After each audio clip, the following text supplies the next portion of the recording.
जब विषय वेदांत का आता है, वेदांत 4 वेद 6 शास्त्र ये मुख्य हैं, इनसे सब कुछ निकला है। इनको बहुत सरलता से समझाने के लिए ब्रह्मसूत्र का निर्माण हुआ। वेद की ऋचाओं को हम सरलता से कैसे समझें, उसके लिए शास्त्रों का निर्माण हुआ, और शास्त्रों के सूत्रों को हम कैसे सरलता से समझें, उसके लिए ब्रह्मसूत्र का निर्माण हुआ। बड़ा कठिन विषय है ये विषय, बिना तप के आपके अंतःकरण में प्रवेश नहीं कर सकता। इसका अध्ययन करने के लिए आपको तप करना पड़ेगा। तप 5 ज्ञानेंद्री, 5 कर्मेंद्री, मन और बुद्धि को एकाग्रता में लाना पड़ेगा, क्योंकि 2 प्रकार से परमात्मा प्राप्त होते हैं। एक जप से प्राप्त होते हैं और एक तप से प्राप्त होते हैं। 2 ही आश्रम है, एक गृहस्थाश्रम और एक विरक्ताश्रम। या तो आप गृहस्थ में रहेंगे या विरक्त में रहेंगे। यदि आप गृहस्थ में हैं तो परमात्मा को प्राप्त करने के लिए आपको जप करना पड़ेगा। क्या करना पड़ेगा? जप। जप की परिभाषा सोते बैठते उठते खाते पीते नहाते धोते आते जाते जब भी हम ईश्वर के नाम का स्मरण करें वो जप है। और तप किसे कहते हैं? तप का मतलब है एकाग्रता में 5 ज्ञानेंद्री, 5 कर्मेंद्री, मन और बुद्धि, इनको एक सूत्र में बांध लेना तप है। तो तप ग्रस्त वालों को दे दिया गया क्योंकि वो एकाग्रता में रहते हैं, एकांत में रहते हैं। और जप ग्रस्त वालों को दे दिया। विरक्त और ग्रस्त 2 आश्रम है ना। विरक्त वालों के हिस्सा में क्या आया? तप। और ग्रस्त वालों के हिस्सा में क्या आया? जप। जप करने से परमात्मा का दर्शन होगा, परंतु शक्तियां नहीं मिलेंगी। परंतु शक्तियां नहीं मिलेंगी, आप दर्शन कर सकते हैं। तप करने से परमात्मा का दर्शन भी होगा और परमात्मा की शक्तियां भी मिलेंगी। परमात्मा का दर्शन भी होगा और शक्तियां भी मिलेंगी। तो बोली शंकर भगवान की, बोली सच्चिदानंद भगवान की। तो या तो आप जप से परमात्मा को प्राप्त करेंगे या तप से परमात्मा को प्राप्त करेंगे। तो जप करने से परमात्मा का दर्शन और तप करने से परमात्मा की शक्तियां। जैसे अभी आचार्य जी ने बड़ा सुंदर एक विषय आपके सामने रखा कि हम भागवत के वक्ता हैं, तो हमको भागवत कंठस्थ है, तो हम उसको बड़ी आसानी से आप तक पहुंचा सकते हैं। जब हम शिव पुराण का अध्ययन करते हैं तो शिव पुराण वेदांत का विषय है, तो कहीं कहीं जो बात समझ नहीं आती तो वो गुरुओं से पूछी जाती है। तो गुरु के प्रति विश्वास और गुरु के द्वारा बताया गया प्रयास, शब्दों पे ध्यान देंगे। गुरु के प्रति विश्वास और गुरु के द्वारा बताया गया प्रयास, और फिर मिल गए भगवान अनायास। समझ में आई? पहले विश्वास, फिर प्रयास, और फिर मिल गए भगवान अनायास। आप अध्ययन कर लें। जब आपके गुरु ने कोई मार्ग बता दिया और आपने उस पर प्रयास किया, जैसे घर में जब एक बेटी नई बहू आती है, उसको रोटी बनानी नहीं आती, उदाहरण के लिए रोटी बनाने के लिए उसको बताया तो वो प्रयास करने लगी, अनायास बहुत सुंदर रोटी बन गई। हो जाता नहीं उधर? तो ऐसे ही जब गुरु के बताए हुए मार्ग पर आपको विश्वास हो गया और आपने प्रयास किया, क्या किया? प्रयास किया, तो फिर अनायास भगवान का दर्शन हो जाता है। ये सूत्र है, ये जीवन का सूत्र है। यदि इस सूत्र को अपना लिया तो परमात्मा आपके हृदय से प्रकट होंगे। परमात्मा आपके हृदय से प्रकट होंगे। तो कितने बात, विश्वास, प्रयास और अनायास। जैसे उदाहरण के लिए एक व्यक्ति एक महापुरुष के पास आता है, कहा गुरुजी मुझे शिष्य बना लो, मुझे शिष्य बना लो। तो जो अच्छे गुरु हैं, जो अच्छे महापुरुष हैं, अच्छे से मतलब जो ज्ञानी हैं, अच्छे से मतलब जो सरल हैं, अच्छे से मतलब जो विनम्र हैं, तो गुरु तो सब अच्छे ही होते हैं, परंतु जो सरल और विनम्र और जो ज्ञानी हैं, वो उनके अंदर ये विशेषता होती है कि जब कोई व्यक्ति उनके पास आएगा और प्रार्थना करता है कि मुझे आप शिष्य बना लो, तो उनका एक ही सरल जवाब होता है कि मैं शिष्य नहीं बनाता, मैं शिष्य नहीं बनाता, मैं तो गुरु ही बनाता हूँ, मैं तो गुरु ही बनाता हूँ। क्यों? क्योंकि शेर का बच्चा शेर होता है, शेर का बच्चा शेर होता है, तो फिर गुरु का बच्चा शिष्य क्यों रहे? फिर तो गुरु का बच्चा गुरु ही होना चाहिए। तो बोलिए सच्चिदानंद भगवान। यदि गुरु का बच्चा शिष्य हो गया तो फिर गुरु की विशेषता कहाँ है? पारस मणि जब किसी लोहे को छू लेती है तो स्वर्ण कर देती है, लोहा नहीं रहने देती।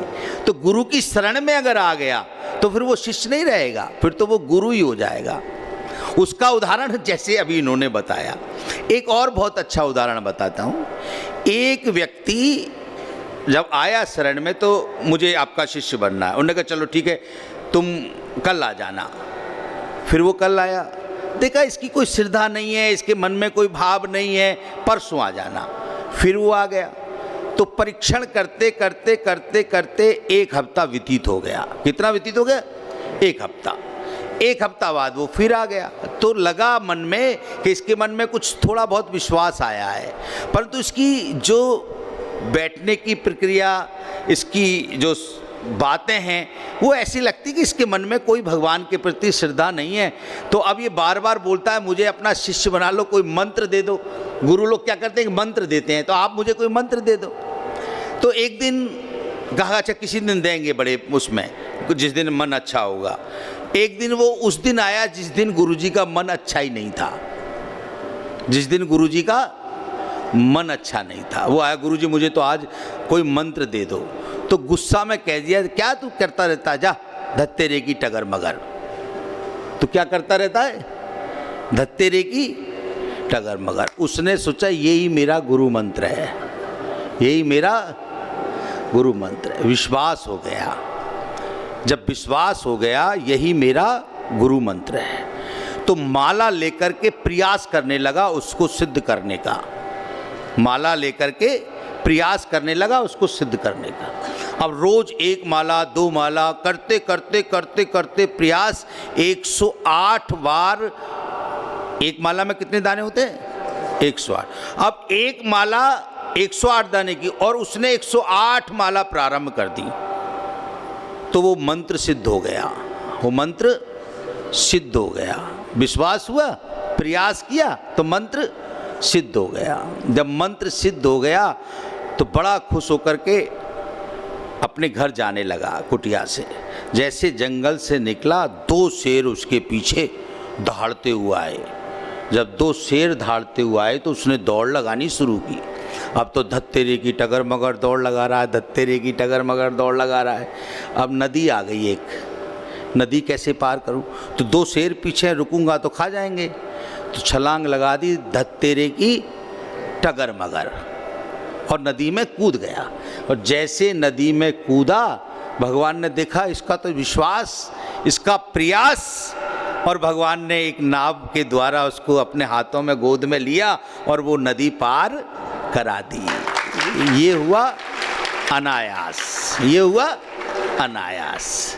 तो ऐसा इनका विश्वास, ऐसा इनका प्रयास कि इनके द्वारा जो भी वर्ड निकल रहा है वो अनायासी वेदांत का शब्द हो रहा है, वो वेदांत आपकी समझ में आया। तो बोलिए सच्चिदानंद भगवान। एक विषय इन्होंने आज बहुत सुंदर आप लोगों को बताया यदि उस विषय को आप ध्यान से आपने सुना होगा, इन्होंने एक तो मंत्र आपको बताया महामृत्युंजय, उसके 2 स्वरूप बताए, और एक मंत्र बताया इन्होंने गायत्री। 2 विषय में चर्चा आज बहुत विशेष तरीके से की। ऐसी कथाएं तो आप बहुत सुनते हैं, परंतु आपका उद्धार किन किन चीज़ों से हो सकता है, वो 2 चीज़ पे इन्होंने फोकस किया। या तो आप महामृत्युंजय का मंत्र पढ़ें तो आपका उद्धार हो जाएगा। महामृत्युंजय के विषय में बता भी दिया कैसे उसका महामृत्युंजय उत्पन्न हुआ है। एक शब्द इन्होंने कहा गायत्री, एक शब्द कहा गायत्री। गायत्री एक ऐसा मंत्र है जिसको जितनी बार आप पढ़ेंगे उतनी ही एनर्जी आपके अंदर आएगी। ब्राह्मणों को सिद्ध करने के लिए, उनकी वाणी को सिद्ध करने के लिए गायत्री मंत्र का जाप किया जाता है। गायत्री मंत्र का मैं अपना अनुभव बता सकता हूं। यदि आप 1.25 करोड़ बार गायत्री मंत्र को पढ़ लें, कितनी बार? 1.25 करोड़ बार गायत्री मंत्र का जप कर लें तो वो मंत्र आपके सामने प्रकट हो जाएगा। वो मंत्र आपके सामने प्रकट हो जाएगा और आपकी वाणी पूर्ण रूप से सिद्ध हो जाएगी। क्यों सिद्ध हो जाएगी? गायत्री है क्या वो समझ लें। जब एक बार भगवान ब्रह्मा जी, विष्णु जी और महेश भगवान शंकर, इनके मन में भाव आया सृष्टि उत्पन्न करनी है, तो सृष्टि में प्रकृति उत्पन्न की। सबसे पहले सृष्टि में क्या उत्पन्न की? प्रकृति। और प्रकृति के बाद सृष्टि में उत्पन्न किए जीव जंतु। क्या उत्पन्न किया? जीव जंतु। मनुष्य बहुत बाद में निर्माण किया है मनुष्य का। जीव जंतु, पशु पक्षी, देखा इनसे कुछ हो नहीं रहा, सृष्टि आगे नहीं बढ़ रही। विवेक नहीं है उनके अंदर। बुद्धि तो है, बुद्धि और विवेक में अंतर है। बुद्धि और विवेक में अंतर है। जैसे प्रज्ञा, मति, 2 चीज होती है ना, एक प्रज्ञा होती है, एक मति। अगर आपकी मति शुद्ध है तो आपकी प्रज्ञा भी शुद्ध हो जाएगी। तो पशु और पक्षियों का जब निर्माण किया तो देखा इनको वेद कैसे समझाया जाए, तो एक ऐसा जीव बनाया जाए जो वेद का अनुसरण कर सके। किसका अनुसरण कर सके? वेद का। तो गायत्री वेदों की जननी है, माँ है, जो इन्होंने कहा।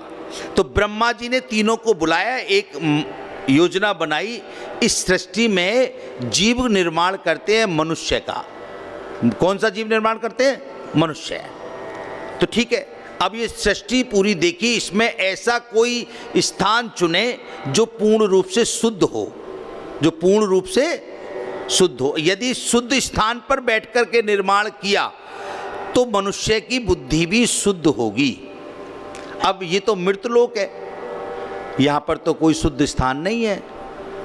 तो सबने योजना बनाई कैसे चुना जाए। तो ब्रह्मा जी, चूंकि आप सृष्टि बनाने जा रहे हैं तो आप ही यहां पे कोई शुद्ध भूमि का निर्माण कर दो। तो जब कोई चीज का निर्माण किया जाता है या कोई चीज मंगाई जाती है तो आप किसको आदेश करते हैं? अगर आप गाड़ी में हैं तो आप अपने चालक को आदेश करेंगे कि जाइए भैया ये वस्तु ले आइए। यदि आप अपने घर में हैं तो अपने सेवादार को आप आदेश करेंगे। तो ब्रह्मा जी किस पर विराजमान है? ब्रह्मा जी विराजमान है पुष्प पर। किस पर विराजमान है? पुष्प पर। तो ब्रह्मा जी ने पुष्प को आदेश किया। किसको आदेश किया? पुष्प को। और हाथ से पुष्प को उठाया और ऐसे जमीन पे भेज दिया। हाथ को क्या कहते हैं? कर। हाथ को क्या कहते हैं? कर।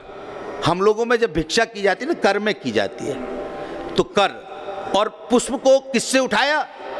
कर से। तो जब वो पृथ्वी पे आके गिरा तो उसने 3 बॉल की तरह गद्दा खाए। तो तीनों में से पानी की, जल की धारा निकली जो पवित्र थी, और उसने जो मूल केंद्र बनाया वो स्थान हो गया पवित्र। अब स्थान तो पवित्र हो गया, इसका नामकरण करो। इसको जानेंगे किस नाम से? चुना किसने है? पुष्प ने। और माध्यम कौन बना? कर। तो उस स्थान का नाम रखा गया पुष्कर। क्या नाम रखा गया? बोलिए शंकर भगवान। पुष्कर, उस स्थान का नाम क्या रखा गया? पुष्कर। पुष्प और कर के द्वारा चुना हुआ स्थान, उसका नाम पुष्कर। अब वहाँ बैठ कर के हवन यज्ञ पूजा पाठ प्रारंभ की। जब कोई शुभ कार्य करते हैं तो हवन किया जाता है। हवन होता है वेद मंत्रों का। किनका होता है? वेद मंत्रों का। तो वेद मंत्रों से हवन किया। जब हवन को करते हैं तो हवन जो है, यज्ञ जो है, बिना पत्नी के पूर्ण नहीं होता। ये यज्ञ की विशेषता है। यज्ञ की क्या विशेषता है? बिना पत्नी के यज्ञ पूर्ण नहीं होगा। इसलिए सन्यासियों को कहा कि तुम अग्नि से दूर रहोगे। सन्यासियों को अग्नि वर्जित है। क्यों वर्जित है? अगर अग्नि के द्वारा आपने हवन किया, पत्नी नहीं है तो वो पूर्ण नहीं होगा। तो अग्नि से वर्जित हैं, अग्नि से दूर रहते हैं। तो अब हवन अगर आप गृहस्थ में रह के करते हैं तो आपके साथ आपकी धर्म पत्नी का होना अनिवार्य है, तब वो यज्ञ पूर्ण माना जाएगा, उसका फल मिलेगा। अब पूजा प्रारंभ की। ब्रह्मा जी सब अपनी अपनी पत्नी के साथ विराजमान। ब्रह्मा जी से भी कहा आप भी अपनी ब्रह्माणी को बुला लो। तो नारद जी को बुलाया। किसको बुलाया? नारद जी को। और नारद जी तो ज्ञान है, ज्ञान की बातें ज्ञान आपको देते हैं। कहा अपनी माता जी को जल्दी बुला के लाओ, इतनी घड़ी इतने बजे तक आ जाए, यज्ञ प्रारंभ करना है। नारद जी ने कहा ठीक है जी, अभी गया और अभी बुला के लाता हूँ। नारद जी गए और कहा माता जी पिताश्री ने बुलाया है, यज्ञ में आपको बैठना है, परंतु कोई जल्दी नहीं है, कोई उधर जल्दी। और उन्होंने कहा कोई जल्दी नहीं है। तो देवियों को अगर आप कहो जल्दी चलना है तब वो 1 घंटा में तैयार होती हैं, और अगर ये कह दिया जाए कि कोई जल्दी नहीं है तो फिर उनकी तैयारी की कोई गारंटी नहीं है। बोली सच्चिदानंद भगवान। उन्होंने कहा ठीक है भैया। अब उधर वो घड़ी, वो नक्षत्र, वो पल, वो चौगड़िया निकल रहा है। सबने मिलकर के कहा 33 कोटि देवताएं आए हुए हैं अपनी पत्नी के साथ, आपकी वो देवी जी अभी तक नहीं आई हैं। कोई बात नहीं, आपको सृष्टि में जीव उत्पन्न करना है तो सबसे पहले नारी उत्पन्न करनी है। आप एक नारी उत्पन्न करें और उसका वरण कर लें, उसका वरण कर लें, ब्रह्मा जी से कहा गया। तो ब्रह्मा जी ने भगवान शिव के आदेश का पालन किया, एक नारी उत्पन्न की। अब जब नारी उत्पन्न की तो नारी को अशुद्ध माना गया है। क्या माना गया है? अशुद्ध। बोलिए सच्चिदानंद भगवान। प्रैक्टिकली जीवन में भी जब 3 दिन रजस्वला के होते हैं तब रसोई में नहीं जाते, मंदिर में नहीं जाते, थोड़ा शुद्धिकरण मानते हैं। अब नारी को भैया उत्पन्न तो कर दिया, इसको शुद्ध कैसे किया जाए? संसार में सबसे ज्यादा अगर कोई शुद्ध है तो वो गाय है। क्या है? गाय। गाय सबसे ज्यादा शुद्ध है। तो गाय को बुलाया, गाय को बुलाओ, और गाय से कहा इसे चाट करके शुद्ध कर दो। और गाय ने चाटना शुरू किया, उस नारी को शुद्ध कर दिया। जब शुद्ध कर दिया तो अब इसको क्या नाम दिया जाए? चूंकि गाय ने इसको शुद्ध किया है, गाय ने इसको तारा है, इसलिए इसका नाम, बोलिए सच्चिदानंद भगवान की। जिसको गाय ने शुद्ध किया, जिसको गाय ने तारा, उसका नाम गायत्री, उसका नाम गायत्री। अब घर में जब कोई नया व्यक्ति आता है तो गायत्री का निर्माण हो गया। अब उन्होंने, ब्रह्मा जी ने वरण कर लिया। वरण करने के बाद गायत्री यज्ञ पूर्ण हुआ। जब यज्ञ पूर्ण हो गया तो जितने देवता वहां आए हुए थे, जब घर में कोई नया व्यक्ति आएगा तो उसको उपहार दिया जाता है। क्या दे उपहार देते हैं। जब उपहार देते हैं तो वहां तो सारे देवता आए हुए थे, देवी देवता सब आए हुए थे। सब देवी देवताओं ने अपना एक एक मंत्र उपहार में दे दिया गायत्री को। किसको दे दिया? तो सभी देवी देवताओं का गायत्री मंत्र बन गया। एक एक मंत्र सभी देवी देवताओं का गायत्री मंत्र है। जिस भी भगवान की आप उपासना करेंगे उसका गायत्री मंत्र जरूर होगा। बोलिए सच्चिदानंद भगवान। गृहस्थ में रह करके आपको विशेष उपासना लक्ष्मी जी की करनी है, और लक्ष्मी जी का गायत्री मंत्र है श्री महालक्ष्मी च विद्महे विष्णु पत्नी च धीमहि तन्नो लक्ष्मी प्रचोदयात्। यदि आपने इस मंत्र का उच्चारण किया विश्वास करके प्रयास किया, विश्वास करके प्रयास किया तो अनायास लक्ष्मी का प्राकट्य होगा। बोलिए सच्चिदानंद भगवान। तो ये गायत्री मंत्र जो इन्होंने कहा गायत्री के विषय में, तो महामृत्युंजय का तो वर्णन किया, अब गायत्री का वर्णन नहीं किया, इसलिए मुझे गायत्री का वर्णन करना पड़ा कि आगे की कथाओं में गायत्री का भी वर्णन ये करने लगेंगे। यही वेदांत है, यही सिखाने के लिए आज का प्रवचन किया गया। बोलिए सच्चिदानंद भगवान। ये बात इनके लिए हो गई धत्तेरे की तगर मगर, धत्तेरे की अनायास इनके लिए एक नया विशेष वेदांत का ज्ञान। आप लोगों के लिए लक्ष्मी गायत्री, क्योंकि गृहस्थ में लक्ष्मी की आवश्यकता है और विरक्त में तपस्या की आवश्यकता है। विरक्त में किसकी आवश्यकता है? तपस्या की। और गृहस्थ में किसकी आवश्यकता है? लक्ष्मी जी की। यदि आप विरक्त में हैं, आपके पास तप है, तो लोग पूरा संसार आपको प्रणाम करेगा। यदि आपके पास तप नहीं है तो कोई आपको प्रणाम नहीं करेगा। और अगर आप गृहस्थ में हैं और आपके पास लक्ष्मी है तो पूरा समाज आपको सम्मान देगा, और अगर लक्ष्मी नहीं है तो कोई भी आपको सम्मान नहीं देगा। अब लक्ष्मी कैसे आए, लक्ष्मी कैसे आए, यदि ये सूत्र पता लग जाए तो भगवान की बड़ी कृपा। बोली सच्चिदानंद भगवान। हाथ उठा के बताएं लक्ष्मी कैसे आए, किन किन को सुनना है। वाह क्या बात है। बोली सच्चिदानंद भगवान। परसों ललित जी मैंने कहा भैया पतिव्रत धर्म के लिए किन किन को पति के चरण छूने, तो 5 हाथ उठे। कितने हाथ उठे? और अभी मैंने कहा लक्ष्मी जी किन किन को चाहिए, तो सबने ऐसे ऐसे नहीं उठाए, ऐसे उठाए। तो बोलिए सच्चिदानंद भगवान। देखिए ब्रह्म सूत्र की बात बताते हैं। भगवान शंकर ने जब वेदों का प्रचार करने के लिए शंकराचार्य का अवतरण लिया, किसका अवतरण किया? शंकराचार्य का। तो जब वो सृष्टि में आए तो भगवती को छोड़ के आए कैलाश में। कहाँ पर छोड़ के आए? कैलाश में। तो वो जब जाने लगे, आने लगे सृष्टि में, तो भगवती ने ऐसे हाथ पकड़ लिया। कभी कभी आपने देखा होगा आपके पति जब कोई विशेष काम से जा रहे हो तो पत्नी हाथ पकड़ के बोलती है कि सुनो तो लो मेरी बात, मैं भी साथ में चलूंगी कहीं कहीं विशेष काम में। तो कभी कभी हाथ झटक के बोलते नहीं तुमको नहीं जाना, मैं अकेला जाऊंगा। तो ऐसे भगवान शंकर ने कहा नहीं नहीं, मुझे वेदों का प्रचार करना है, द्वैत अद्वैत, मुझे वेदों का प्रचार करना है, आपको नहीं लेके जाऊंगा। तो भगवती ने भी कह दिया गुस्सा में, जाओ आप जा रहे हो, आपको कोई नहीं पूछेगा वहाँ, आपको कोई वहाँ नहीं पूछेगा। अब शंकराचार्य के अवतार में भगवान शंकर आ गए। अब बैठ के जंगल में वेदों की ऋचाओं का बखान करने लगे। अब कोई 1 आदमी 2 आदमी 3 आदमी आ जाए, कभी कोई सुन ही नहीं रहा। रूखापन, वेदांत तो रूखा है ना, उसको अगर अभ्यास करेंगे तब मीठा होगा। अब कोई आए ना सुनने, उन्होंने देखा तो बहुत गड़बड़ हो गई, क्योंकि बिना लक्ष्मी के सब बेकार है, बिना अर्थ के सब व्यर्थ है, बिना अर्थ के सब व्यर्थ है। तो अब लक्ष्मी जी कैसे आए? क्योंकि श्री के बिना सब बेकार है। अब श्री भगवान के साथ है नहीं, तो अनुभव करना चाहेगा कि चलो मैं भिक्षा करने जाता हूँ। क्या करने जाता हूँ? भिक्षा। तो शंकराचार्य जी भिक्षा करने जब चले तो एक ब्राह्मण के घर आकर के नारायण हरि का जब शब्द सुना तो उनकी देवी जी निकली। क्या इच्छा है? एक संत को देखा। गृहस्थ का नियम है जब कोई संत आए तो उसको भोजन प्रसाद खिलाना। जब वो आए देखा, क्या इच्छा है महाराज? बोले कुछ नहीं, भोजन की इच्छा है। किसकी इच्छा है? भोजन की।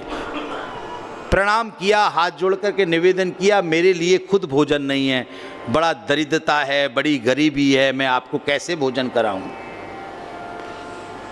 वहां बैठ करके शंकराचार्य जी ने वेद की ऋचाओं से कुछ ऋचाओं को सूत्रबद्ध किया, लिखा, और लिखने के बाद उस देवी को दिया, इसका उच्चारण करिए। जैसे उसको उच्चारण करना प्रारंभ किया, लक्ष्मी जी की बारिश होने लगी। लक्ष्मी जी की बारिश होने लगी। जब लक्ष्मी जी की बारिश होने लगी तो लक्ष्मी जी किस में वास करती हैं? लक्ष्मी जी स्वर्ण में वास करती हैं। किस में वास करती हैं? स्वर्ण के अंदर लक्ष्मी जी माना गया है। तो स्वर्ण की बारिश हुई। किसकी बारिश हुई? स्वर्ण की। तो उसका नाम, जब बारिश हुई तो उस स्त्रोत का नाम क्या रखें?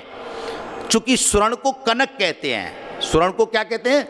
कनक। तो उसको नाम दिया कनक धारा स्तोत्र। क्या नाम दिया? कनक धारा स्तोत्र, क्योंकि कनक की धारा प्रवाह बारिश हुई है।